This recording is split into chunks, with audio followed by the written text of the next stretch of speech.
네, 김용호 대표님 모셨습니다. 안녕하세요. 안녕하세요. 네, 반갑습니다. 반갑습니다. 대표님 모시고 현재 시장 상황 한번 점검해 보도록 하겠습니다. 3월에 출연하셔서 이제 상승장이 올 거다 그렇게 말씀하셨는데 그때 당시에 약간 좀 1, 2월 오르고 약간 불안불안한 그런 상황이었어요. 예. 근데 그 이후에 진짜 코스닥 지수 같은 경우에는 특히나 코스닥이 좀 많이 올랐는데 900을 돌파를 했었고 코스피 같은 경우에는 거의 한 2,600까지 갔다가 지금 네, 한 2,500 한 초반대 네, 이렇게 기록을 하고 있습니다. 실제로 이제 말씀하신 그런 부분이 어느 정도 현실화가 됐는데 최근에 이제 SG 증권발 반대 매매 뭐 이런 것도 있었고 뭐 그 다음에 다가오는 이벤트로는 부채한도 협상 미국의 그런 이벤트도 있습니다.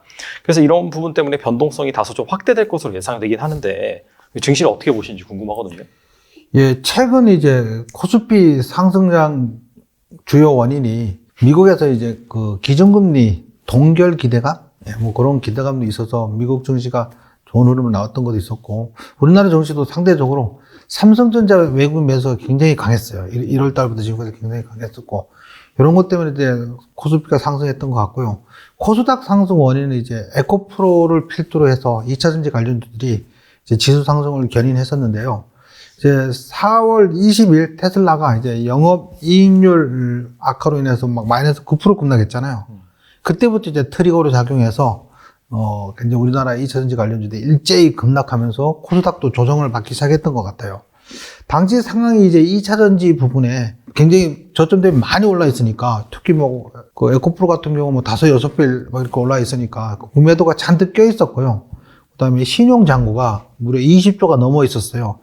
1월 11일인가? 그 당시가 좀 저점이었는데 신용잔고가 15조였거든요. 그게 이제 5조나 더 올라서 20조까지 올라 있었으니까 굉장히 부담스러운 상태에서 공매도 껴있고 거기에 테슬라가 트리거 작용을 해서 굉장히 조정을 받기 시작했던 것 같습니다.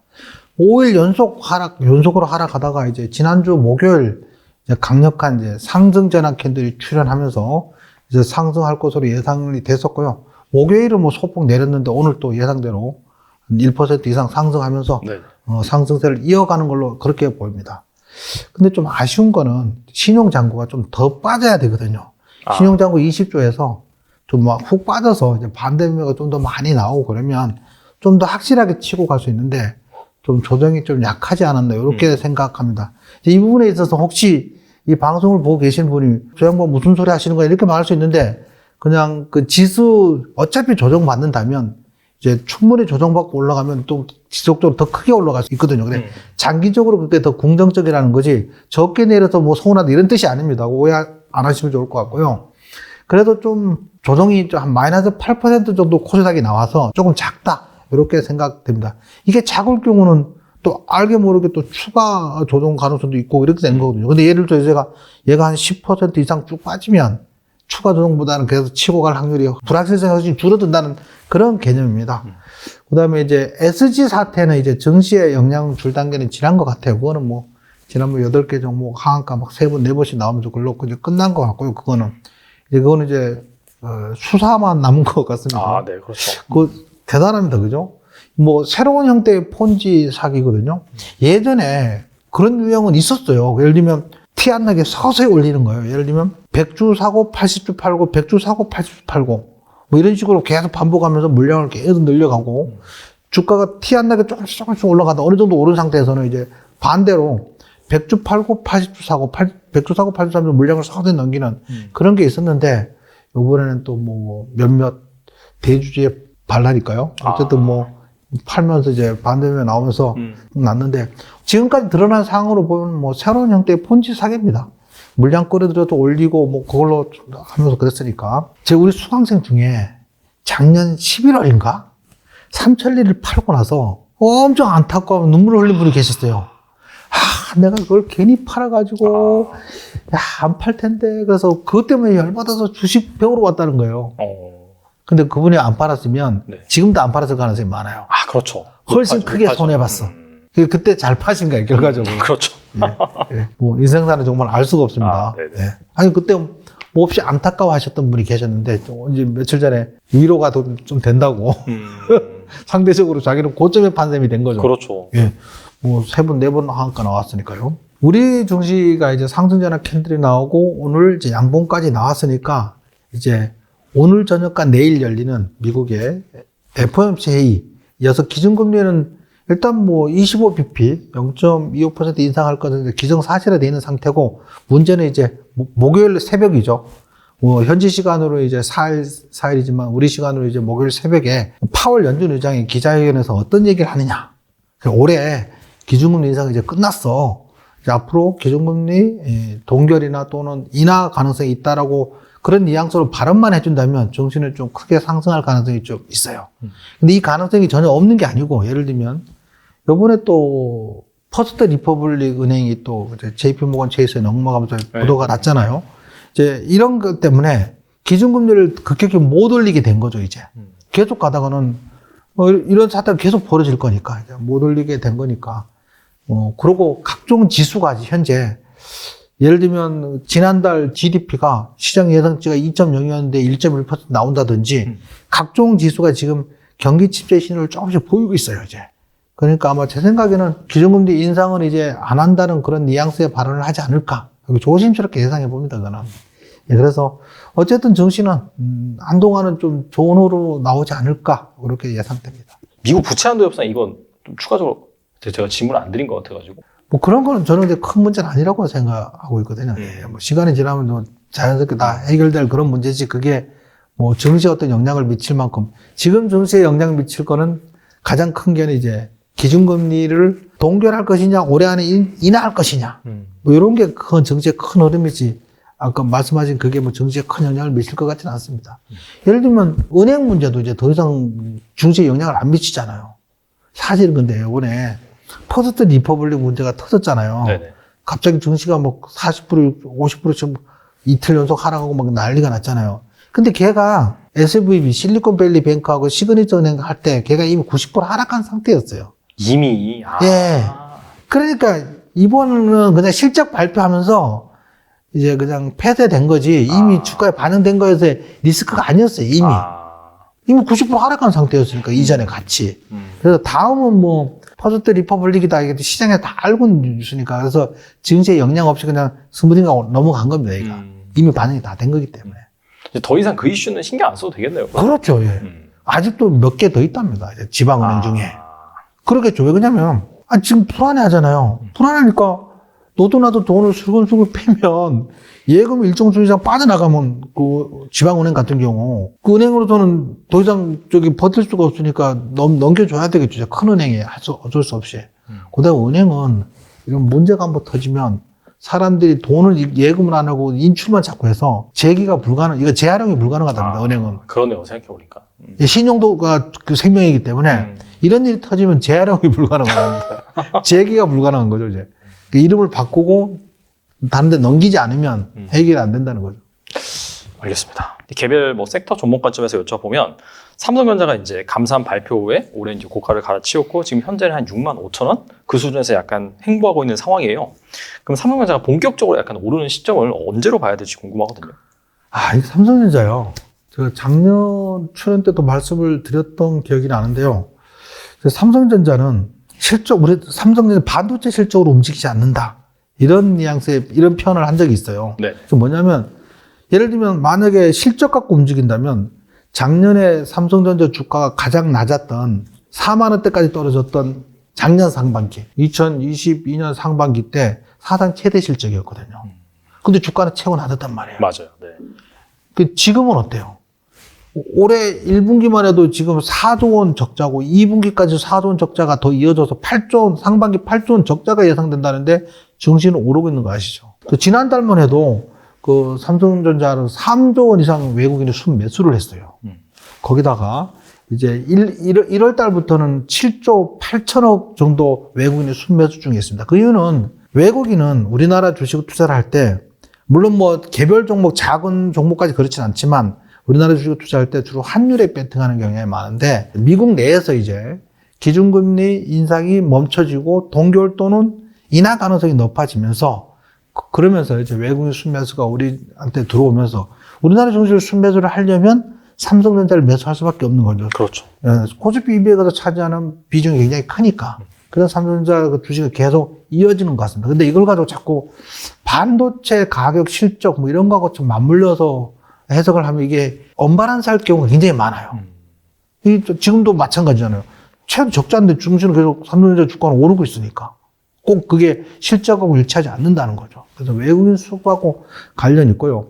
그렇다면 지금 하반기에 미국에서 기준금리 동결 또는 인하 가능성이 점점 대두돼 높아지고 있다면 삼성전자 매수세는 꾸준히 이어질 것 같고요. 상승세는 조금 더 이어지지 않을까요? 그렇게 예상합니다. 결과적으로는 매크로 이슈 관점에서 약간 금리가 내려가는, 약간 긴축에서 완화로 가는 스탠스, 이런 것들이 외국인의 우리나라 시장 매수세를 자극할 것이고, 그렇게 된다면은 시가총액에서 가장 큰 비중을 차지하고 있는 삼성전자를 살 수밖에 없다. 그렇죠. 예. 그렇게 볼 수가 있겠네요. 네, 맞습니다.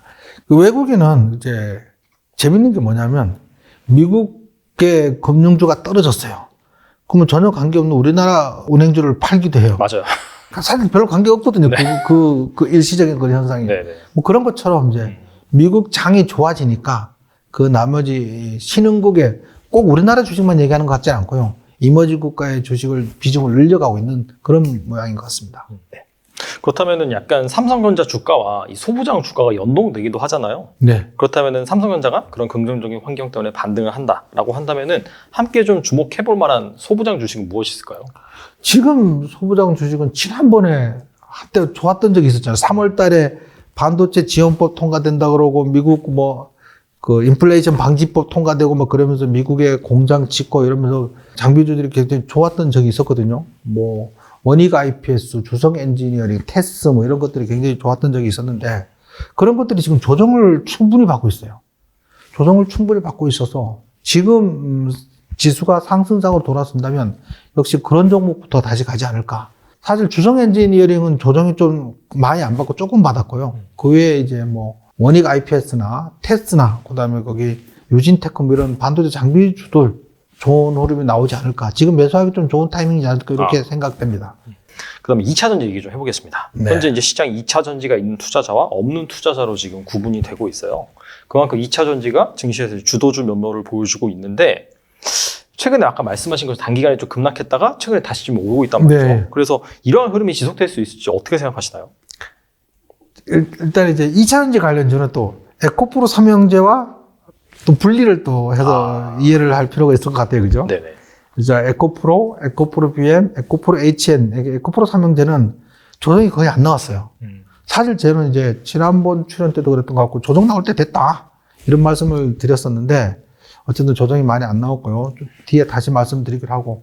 그 다음에 예전에 이제 포스코 케미칼, 양극재 만드는 포스코 케미칼이 포스코 퓨처엠으로 사명이 변경되면서 이건 역시 많이 상승했는데 역시 조정이 20일 평선 깨진 조정밖에 안 나왔었어요. 이제 2차 전지 관련주 중에 조정이 많이 나온 거는 이제 LNF나 이런 것들은 이제 60일 평선까지 내려왔거든요. 그러니까 조정이 충분히 받았는데 그 에코프로 삼형제하고 포스코 퓨처엠 이런 것들은 21선까지만 내려와서 조정이 좀 약한 그런 부분이 있고요.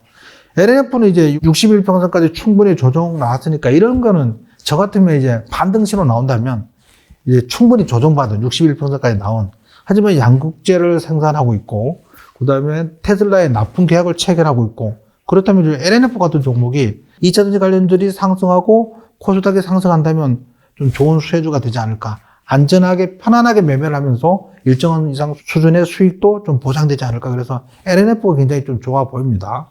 그 다음에 이제 실리콘 응급할 물질을 생산하는 대주전자재료가 있어요. 이것도 이제 단기간 급등하다가 60일 이평선까지 충분히 조정받았는데요. 이건 역시 이제 LNF와 같이 만약에 상승한다면 이런 종목을 공략한다면 하락 가능성은 낮고 추가 상승 가능성은 좀 높은 것 같습니다. 그거 외에 LG 에너지 솔루션은 제가 누차에 여기저기 나올 때마다 말씀드리는 건데 네네. 좀 장기적으로 모아가면 얘가 좀 굉장히 한 2030년까지 꾸준히 상승하지 않을까 그런 생각이 듭니다. 왜냐면 어차피 중국 시장을 제외하면 CATL 이런 거 리튬 인산철 이런 거 뺀다면 3원계 배터리에서는 이제 LG 에너지 솔루션이 세계 점유율 1위고요. 기술력도 있고 그다음에 그 전기차가 대세가 되고 전 세계적으로 이제 전기차 보급률이 굉장히 급증할 거거든요. 예상보다 더 빠르게 급증할 것 같아요.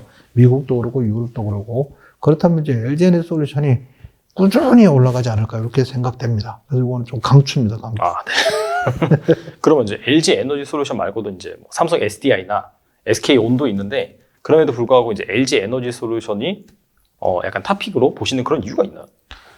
일단 삼성 SDI는요, 그 과거 2000년 초반에 삼성 SDI가 먼저 2차 전지를 시작을 했어요.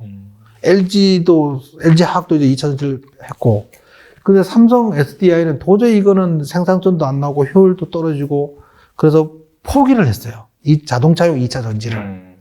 근데 LG전자는 포기를 하기에는 투자금이 너무 컸나 봐요. 그래서 끝까지 이제 꾸역꾸역 밀어붙인 그런 경향이 있는데, 이게 어느 순간 실제로 전기자동차가 생산되면서 완전히 역전되고 뒤집힌 거죠. 그래서 삼성 SDI는 사실은 그 자동차용 2차 전지 말고 소형 2차 전지 있잖아요. 스마트폰, 노트북 뭐 이런 거 관련주에서는 세계 최강이에요. 완전히 세계를 평정하고 있으니까 그런 부분이 있는데, 이제 아무래도 자동차용 2차 전지는 LG화학에 좀 다소 밀리는 경향이 있고요. SK이노베이션은 워낙 출발을 좀 늦게 했었고, 아직 시장 점유율도 좀 낮고, 그런 상황이니까 좀 더 길게 봐야 될 것 같습니다, 그거는. 예. 알겠습니다. 그리고 다른 또 2차 전지 좀 구분을 해서 네. 봐야 된다고 말씀하셨는데, 네. 뭐 에코프로 BM 같은 경우는 사실 주가가 조정을 받을 때도 별로 조정받지 않고 또 오를 때는 또 더 많이 오르는 그런 모습을 일반적으로 좀 보여주는 것 같은데, 이건 어떻게 보시나요? 야, 일단 에코프로 삼형제는요, 급등하고 나서 조정을 받아야 되는데, 조정받지 않고 계속 부담스럽게 고공의 행진을 하고 있어요. 그러니까 지금 매수하기는 좀 적절치 않아 보이고요. 만약에 보유하고 계신 분이 있다면 분할익질하면서 비중을 조금씩 줄여나가는 게 좋을 것 같아요. 사실은 4월 11일 고점 이후에 조정 나오려고 조금 좀 밀리고 있었어요. 그런데 갑자기 이상한 뉴스가 나왔어요. 에코프로 이동채 회장이 전환사채 매수 청구권을 6천억 원을 행사하지 않고 포기한다는 거예요. 이거를 600억을 들여서 이제 그걸 전환사채를 발행을 했는데, 이거를 주가가 한 10배 가까이 그 뒤로 튀니까 얘가 6천억이 됐단 말이에요. 이걸 행사하지 않고 포기하겠다는 거야. 아니, 그 소식에 이제 다시 또 한 번 18% 급등했어요, 에코프로가. 고점에서. 조정받고 있는 중인데, 그러다 보니까 갑자기, 얘는 영원히 조정받지 않는 거 아니야? 이런 분위기가 지금 형성되고 있는데, 어쨌든 이 부분은 이제 전환사채 주식을 바꾸는 걸 포기하니까 이제 어떻게 보면 자사주를 매수해서 소각하는 효과와 비슷하게 일치하지 않지만 그런 효과가 나와서 증시가 긍정적인데, 사실 이게 말이 안 돼요. 뭐가 말이 안 되죠? 6천억 포기하는 게. 네. 6천억 포기하기 쉽습니까? 어렵죠. 그러니까 포기했잖아요. 막말로 전환사채인데 그거 주식으로 전환하면 6천억 생기는 건데. 근데 이분이 작년 5월에 이제 2020년 1월부터 이제 지난해 9월까지 에코프로 중장기 이제 공급 계약 정보가 그 내부 정보를 이용해서 주식을 차명 계도를 하다가 걸려버린 거야. 그때 이제 했던 게 한 11억 정도 규모의 차익을 봤다고 해요. 차명으로. 이게 걸려서 지금 소송 중에 있어요. 1심에서 네. 징역 3년에 집행유예 5년이 나왔거든요. 벌금 35억까지 나왔고. 근데 이게 2심이 얼마 안 남았어요. 그래서 일단 매일경제신문에서 기사가 실렸는데, 이것 때문에 6천억 원 포기한 거 아니냐. 매일경제신문에서 이런 기사를 실렸더라고요. 내부 정보를 시세 차익을 11억 원 올렸는데, 그것 때문에 6천억 원을 포기하니까 색안경을 끼고 볼 수 있는데, 어쨌든 이렇게 많이 오를 줄 알았으면 그런 걸 안 했을 가능성이 높겠죠. 그래서 외국인하고 기관은 에코프로는 계속 팔고 있어요. 계속 팔고 있고 개인만 사고 있으니까 주가는 영원히 상승할 수 없으니까 결국은 이제 조정이 나오지 않을까 이런 생각이 드는데, 어쨌든 오늘 실적을 굉장히 큰 실적이 나왔다고 발표를 했는데도 불구하고 주가는 이제 강보합에서 머물렀거든요. 그러면 이제 힘이 딸린 거죠. 이제 매수세가. 그렇게 보여서 저는 지금은 좀 조심할 때다 이렇게 생각됩니다. 약간 그 본업의 펀더멘탈이나 그 부분에 있어서 어떻게 생각하세요? 그거는 저는 장기적으로 나쁘지 않다고 생각해요. 이게 저점 대비 많이 올랐잖아요. 그럼 이제 손바뀜이 일어나야 되거든요. 왜냐면 수익난 사람이 왕창 늘어났잖아요. 그럼 이 사람들이 좀 팔아주고 그걸 조정받으면서 싸게 새로 산 사람이 늘어나고, 그러면 매물 압박이 줄어드는 거잖아요. 수익난 사람 숫자가 줄어드니까. 그러면 얘가 다시 손바뀜이 일어나면서 수익난 사람 숫자가 줄어들고 새로 산 사람 숫자가 늘어나면서, 그럴 때 다시 모멘텀이 있거나 상승 재료가 있으면 쉽게 올라갈 수 있는데, 지금 수익난 사람들의 숫자가 너무 많은 거예요. 고점에 몰려있고. 여기서 새로 산 사람도 막 많이 몰려있으니까. 그렇다면 추가 상승하기가 매물 압박 때문에 쉽지 않다는 거죠. 그래서 조정이 필요한 겁니다. 여기서 조정은 행보하는 기간 조정도 필요하고 또는 이제 가격이 떨어지는 가격 조정도 필요한 거죠. 기간 조정이든 가격 조정이든 뭔가 좀 지금 물량 소화할 시간이 필요한 걸로 그렇게 보입니다. 이 지금 자리가. 결과적으로는 이렇게 장기적으로 봤을 때 더 많이 오르기 위해서는 그런 약간 조정이라든지 뭐 기간 조정 내지는 가격 조정 이런 과정이 좀 불가피하다 그렇게 보시는 거겠네요. 예, 증시가 영원히 그냥 상승하지 않아요. 많이 오른 증시도 분명히 중간에 좀 이렇게 조정받고 갔거든요. 예. 아까 말한 대로 뭐 기간 조정이든 가격 조정이든 조정을 하고 물량을 소화하고 그러면서 올라갔는데 얘는 단기간에 한 7, 8배 이상 올라서 너무 많이 올랐잖아요. 조정이 필요한데 조정이 안 나오니까 지금 사기는 좀 불안하다는 거죠. 조정 나올 수 있는 구간이니까. 이거 뭐 장기적인 모멘텀이 잘못된 건 아니죠. 아까 LG에너지솔루션 2030년까지 좋은 흐름 나올 건데 이렇게 얘기한 건데 얘도 마찬가지죠. 그렇다면. 그리고 이제 현재 월행증권? 네.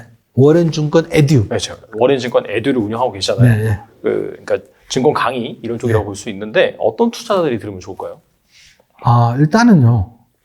저희 학원은 찾아오시는 분들이 좀 다양하신데 그냥 전업주부만 하다가 갑자기 주식 배우고 싶다 오시는 분도 계시고요. 준공기업인데 은퇴자분들이 은퇴 프로그램에 이제 지원해주는 데가 교육비를 지원해주는 게 있어요. 근데 지금 교육비 지원하는 게 예를 들면 바리스타 지원한다든지 뭐 부동산 중개사 학원비를 대준다 이런다는 거예요. 근데 이제 몇몇 분이 찾아오셨어요. 몇몇 회사의 그 은퇴 프로그램으로. 그런 분들이 찾아오셔서 왜 그러냐면 저희가 평생교육원에 등록된 정식으로 등록된 학원이거든요. 그냥 저희 학원 홈페이지 와 보시면 아시겠지만 뭐 수익률 얘기 하나도 없습니다. 그래서 교육 얘기만 잔뜩 있어요. 제가 그다음에 저희는 이제 그 교육청에 등록된 평생교육원입니다. 이렇게 슬로건을 걸어놓고 주식 투자 배워서 하자.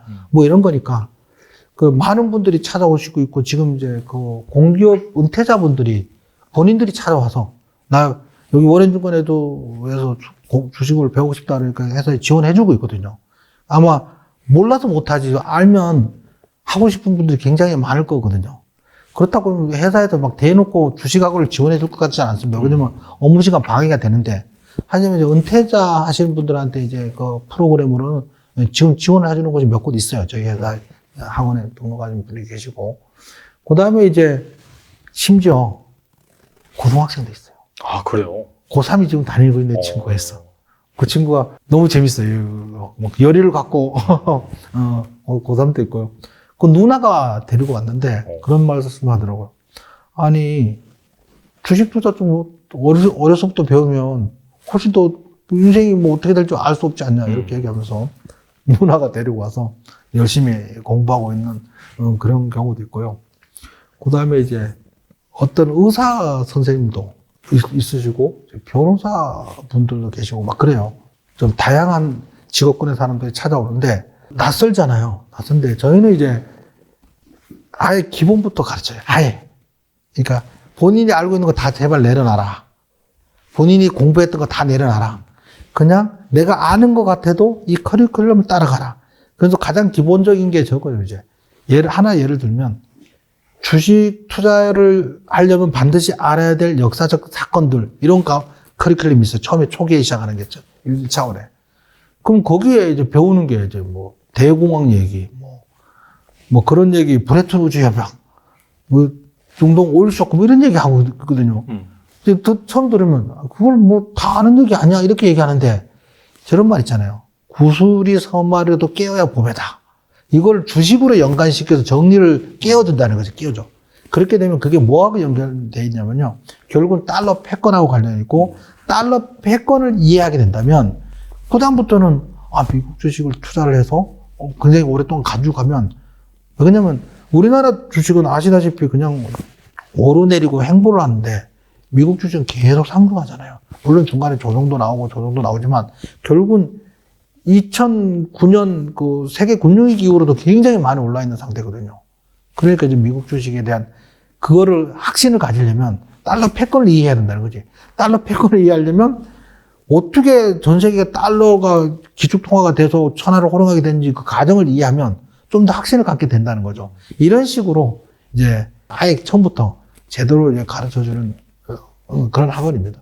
그리고 지금은 약간 좀 소외되어 있지만 2차 전지 다음으로 좀 주목할 만한 주식이란 무엇이 있을까요? 예, 저는 이제 그 요즘 큰 흐름 있는 게 챗 GPT 나오면서 오픈 AI 관련됐잖아요. 그래서 이제 우리 생성형 인공지능 열풍이 일어나서 대화형으로 검색이 판도가 바뀌는 그런 일이 벌어지고 있어서 거기에 이제 뭐 구글 AI에 기반으로 해서는 이제 바드, 마이크로소프트에서는 이제 빙 관련된 거고 메타는 이제 LLM 이런 것들이 치열한 싸움을 벌이고 있는 가운데 우리나라도 이제 네이버에서는 서치라는 이름으로 그다음에 카카오에서는 칼로라는 이름으로 거기에 뛰어들었어요. 근데 우리나라 시장은 좀 특별한 게 있어요. 예를 들면 야후가 우리나라로 손들고 나갔잖아요. 옛날 월마트도 손들고 나간 것처럼 포털에서 우리나라 사람 외국에서 들어와서 좀 성공하는 사례가 힘든가 봐요. 구글 크롬이야 그게 뭐 포털로 막 작용하는 게 아니고 그냥 전 세계 검색 엔진으로 하는 거니까 주력이니까 그런데 야후 같은 경우 한국에서는 도저히 안 돼. 그러고 손들고 나간 것처럼 옛날에 월마트가 도저히 안 돼. 손들고 나간 것처럼 포털 검색 엔진도 이제 네이버나 그다음에 카카오가 결국은 치열한 싸움을 벌일 것으로 예상됩니다. 이게 일반화되면 우리나라 이제 네이버하고 카카오가 고점들이 많이 내렸거든요.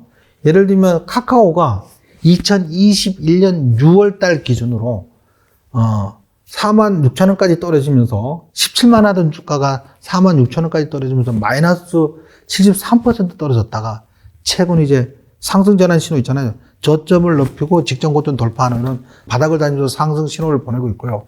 네이버도 2021년 7월 달에 그 46만 원까지 갔다가 얘가 최근 15만 5천 원까지 무려 67% 떨어졌다가 최근에 이제 저점을 높이면서 바닥 다지고 역시 상승 신호를 보내고 있는 것 같아요. 그런 차원에서 또 새로운 먹거리 이제 지금처럼 생성형 인공지능 이걸 도입을 하고 검색 엔진이 또 한 단계 더 레벨업 되고 업그레이드 되고 그러면 이게 또 성장성이거든요. 이렇게 되면 다시 한번 상승하는 좋은 정신 흐름을 보이지 않을까 이렇게 예상됩니다. 그래서 이제 카카오 네이버가 상승을 한다면 그 이유가 뭐냐? 그거에 대해서 몇 가지 좀 제가 정리를 해봤는데요. 첫 번째는 포털로 앞으로 쭉 성장할 업종이라는 거죠. 포털은 어차피 포털이 고객의 정보가 파워인 시대잖아요. 그래서 그게 성장할 업종인 거고 두 번째는 이제 고점 대비 마이너스 70% 가량 떨어져서 충분히 가격 조정과 기간 조정을 충분히 거쳤다는 거죠. 증시는 뭐 마냥 하락하지 않으니까 더군다나 카카오나 네이버처럼 이제 규모가 있는 회사니까요. 셋째는 이제 생성형 인공지능 열풍이 불고 있어서 새로운 먹거리가 생겼기 때문에 지금 매수하면 아주 매수하기 좀 좋은 자리가 아닐까 이렇게 생각됩니다. 카카오고 네이버가 앞으로 시간이 지나면 좀 크게 상승하지 않을까. 그러니까 잘못돼도 하락 가능성은 낮고 우리가 예상대로 움직인다면 상승 가능성은 굉장히 높은 좀 편안한 자리지 않을까 이렇게 생각됩니다. 그러니까 다시금 성장할 수 있는 그런 포인트가 트리거가 된 것이 네. AI 그쪽 부분이라고 볼 수 있겠네요. 예. 근데 네이버 같은 경우에는 뭐 대충 그렇게 인식을 할 수가 있는데 카카오는 약간 구조적으로 리스크라고 지목되고 있는 게 자회사 상장 막 이런 것들이 계속해서 되다 보니까 약간 시장에서 신뢰를 잃었다 이런 좀 지적도 있잖아요. 이 부분 어떻게 생각하세요? 그 자회사가 너무 많아요. 그 자회사 들어가 보면 막 엄청나게 많은데 네. 그거는 이제 자기 업무를 쪼개놔서 이제 그런 것 같고요. 그거는 뭐 제가 볼 때는 마이너한 문제가 갈 거고 그냥 합병하면 한 회사가 되는 거고 뭐 쪼개놓으면 자회사 되는 거잖아요. 그래서 특이하게 이제 자회사를 굉장히 사업 부문마다 다 자회사로 쪼개놨더라고요. 그 이제 전략적인 그런 선택이었던 것 같고요. 그거는 뭐 마이너한 문제 같고 어차피 큰 매크로한 흐름은 좀 상승세로 가지 않을까 이렇게 생각됩니다. 카카오 네이버 차트요. 지금 딱 이 차트상으로 보면 뭐 주식 공부한 사람은 정말 좋은 자리입니다 이게. 확실히 좀 바닥 찍고 네. 스물스물 반등하고 있긴 하네요. 정말 좋은 자리입니다. 차트를 보면. 고점대 충분히 빠진 상태에서 저 직전 쌍바닥이잖아요. 직전 저점 높이고 올라가다가 네네. 다시 조정받고 있으니까 지금 사면 잘못돼도 손실률은 좀 작고 잘 되면 뭐 상승 가능성이 굉장히 크니까 차트상으로도 굉장히 매수하기 좋은 자리를 보여줍니다. 근데 수급 보면은 그 외국인 같은 경우에는 아직까지도 좀 의미 있는 반등세가 없는데 이 부분도 뭐 개선될 수 있을까요? 이 부분 어떻게? 그거는 이제 서서히 올라가겠죠. 지금 이제 얘가 고점들이 많이 빠지니까 시가총액이 많이 줄었잖아요. 네네. 이게 시가총액이 크면 외국인은 얘를 편입을 하는데 시가총액이 많이 줄어들면 이제 편입 비중이 줄어드는 거니까 이제 그래서 비중을 줄인 것 같아요. 아, 약간 수급의 악순환이다. 예. 그러니까 시가총액이 줄어드니까 비중을 줄이다 보니까 외국인 매도세가 계속 나온 걸로 보여지는 것 같고요. 이게 매수하기 시작하면 또 상승하기 시작하면 또 매수세가 또 전환될 것 같습니다. 네, 뭐 차트도 바닥이고 그다음에 AI 뭐 그런 예. 모멘텀도 좋고 뭐 여러 가지 조정도 다 나왔기 때문에 한번 잘 지켜보시면 좋겠다라는 생각이 들고요. 그럼 바쁜 직장인 투자자가 노후를 위해서 월급으로 꾸준히 뭐 사모을 만한 그런 주식이라든지 ETF를 꼽는다면 무엇이 있을까요? 우리나라 환율이 상승이 좀 예사롭지 않습니다. 최근에 많이 올랐죠, 맞아요. 근데 문제는 달러 인덱스, 주요 6개국 대비 달러의 가치를 나타내는 달러 인덱스가 지금 연일 계속 하락 중에 있어요. 하락 중에 있는데, 그건 뭐냐면 주요 6개국 통화 대비 달러 가치니까 달러 인덱스가 하락한다는 건 달러 가치가 약해진다는 약달러를 얘기하는 거거든요. 약달러를 얘기하니까 우리 원화로 보면 상대적으로 원화 강세. 원화 강세니까 환율이 하락을 해야 돼요. 근데 우리나라 환율이 이제 하락하지 않고 서서히 상승하고 있거든요. 좀 짚어볼 필요가 있어요. 예를 들면 미국과 한국의 금리 차이가 나는 것도 이유일 것 같습니다. 미국은 지금 5% 되지만 요번에 또 0.25% 올리면 이제 5.25%까지 가는데 우리나라 한국은행에서 기준금리는 3.5% 수준이거든요. 금리 차가 많이 나는 것도 우리나라 환율 상승의 원인이 될 것 같습니다. 어차피 큰 돈은 이제 스마트머니라고 하잖아요. 더 큰 금리로 쫓아가게 돼 있기도 하거든요. 그 다음에 두 번째는 이제 우리나라가 4월까지 14개월 연속으로 경상수지 적자가 있었어요. 아, 이번에 좀 안 좋게 나왔더라고요. 예, 경상수지 적자가 계속 이어지고 있고, 이제 그 원인은 이제 국제 유가가 급등한 것도 문제가 될 것 같고요. 그 다음에 그동안 호황이었던 반도체 업황이 나빠지면서 삼성전자 전만 해도 1분기에 4조 원 대규모 적자가 나오고 막 그랬으니까요. 물론 스마트폰 판 걸로 상세는 됐지만 반도체 자체는 이제 4조 원 적자라고 하더라고요. 스마트폰을 제외하면. 근데 이것이 2분기까지 이어질 것으로 보여지고요. 그 다음에 또 세 번째는 PF 대출 만기가 7월 달에 도래하고 있고요. 가계 대출이 급속도로 올랐었잖아요. 몇 년 동안. 그 다음에 부동산 가격이 너무 막 급등하다 보니까 노도나도 연끌 매수한 이런 사람들이 기준금리가 확 올라가니까 이제 점점 턱에 차오르고 있어서 저축은행 그 연체율이 5%가 넘는다고 하거든요. 그래서 아직은 걱정할 단계가 아니다 이런 말을 하긴 하는데 사실 은행이나 이런 게 걱정할 단계라고 말할 수는 없어요. 발표를 그렇게 할 수는 없어요. 그러면 뱅크런이 일어나고 뭐 그럴 수 있으니까 우리가 판단해야 된다는 거죠. 그런 거는 정부나 은행 당국의 발표를 믿을 수가 없다는 거죠. 샷다운 내리고 영업 정지하기 전까지는.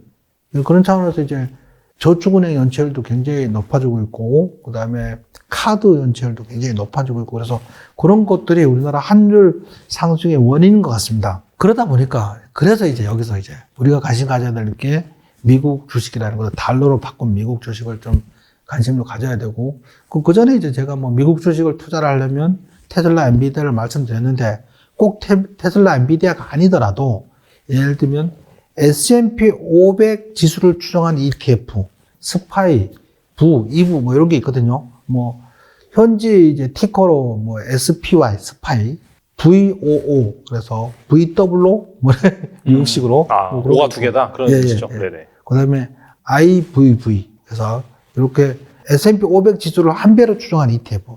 3배짜리는 좀 권하지 않습니다. 그거는 이제 내려갔다가 올라올 때 제대로 안 올라오는 그런 경향이 있으니까. 그 다음에 나스닥 100을 추정하는 ETF는 이제 QQQ, Q 3개, QQQ, 이런 것들 분할면서 하면 좋을 것 같습니다. 아까 말씀드렸다시피 기준금리가 동결하거나 인하할 가능성이 높으면 미국 증시가 상승할 가능성이 높아지고 상승할 가능성이 높아지니까 지금 단계에서는 이제 미국 S&P 500이나 특히 나스닥 100 지수를 추정한 ETF QQQ를 매수하면 아까 말한 우리나라 환율 상승에 대한 해지도 될 뿐더러 그다음에 미국 증시도 상승한 고도 수익이 나서 좋을 것으로 그렇게 예상됩니다. 알겠습니다. 확실히 좀 이런 쪽이 안전하고 네. 장기적으로 봤을 때도 사실 미국이 패권을 잃을 가능성은 낮기 때문에 그렇게 이제 볼 수가 있겠네요. 맞습니다. 예. 요즘 중국에서 이제 뭐 중국하고 이라크하고 뭐 여러 하고 막 위안화로 유가 결제하고 맞아요. 달러 팩트로 위안 패권에 얘기도 나오고. 네. 맞아요. 달러 패권에 도전하고 뭐 그러고 있는데 뭐 어떻게 될지 모르겠지만 뭐 앞으로 뭐 30년, 50년 이상은 달러 패권이 계속 유지되지 않을까 싶습니다. 달러 패권이 유지가 된다면 미국 주식을 이제 당연히 보유해야 되는 거죠. 과거에 우리는 이제 몰라서 이제 미국 주식을 어떻게 하는지 몰라서 보유를 안 했고 그러면서 IMF 위기를 맞았지만 세계 금융위기도 맞았지만 지금은 이제 알잖아요. 글로벌하고 그다음에 해외 주식 매수하는 것도 좀 쉽게 돼 있잖아요. 쉽게 돼 있으니까 내가 가진 자산의 한 30에서 50% 정도는 미국 주식을 좀 보유하는 게 여러 가지 면에서 좋지 않을까 싶습니다. 알겠습니다. 오늘 나와주셔서 정말 좋은 말씀 많이 해주셨는데 끝으로 이 투자자분들을 위해서 한 말씀만 부탁드립니다. 예, 글로벌 시향은 이제 기준금리 동결 및 인하 기대감에 하락 가능성은 좀 낮고 상승 가능성이 좀 높은 시기입니다. 하지만 우리나라 증시는 이제 급격한 가계부채 급증으로 인해서 뭐 연체율이 좀 급증되고 있고 경상수지 적자가 좀 이어지고 있고 PF 대출 만기 도래로 다소 불안전한 장인 것 같습니다. 그래서 우리나라 증시 투자는 조금 이제 짧게 사고 파는 트레이딩 관점으로 좀 접근하면 좋을 것 같고요. 그다음에 내 자산의 일정 부분은 미국 주식으로 사서 그건 좀 장기적으로 좀 묻어두는 그런 대응을 하면 좋을 것 같습니다. 혼자 판단하기 어려운 분들이 있으면 이제 여의도역 부근에서 멀지 않은 곳에 있거든요. 그래서 저희하고 방문하시면 제가 성심성의껏 조언도 드리고 도와드리도록 하겠습니다. 감사합니다. 네. 오늘 말씀해주신 투자 아이디어 잘 보시면서 판단은 이제 여러분들이 하시는 거니까 잘 현명한 판단하시면 좋은 결과가 있을 거라고 생각이 됩니다. 네, 지금까지 김용호 대표님 나와주셔서 감사합니다. 감사합니다. 예.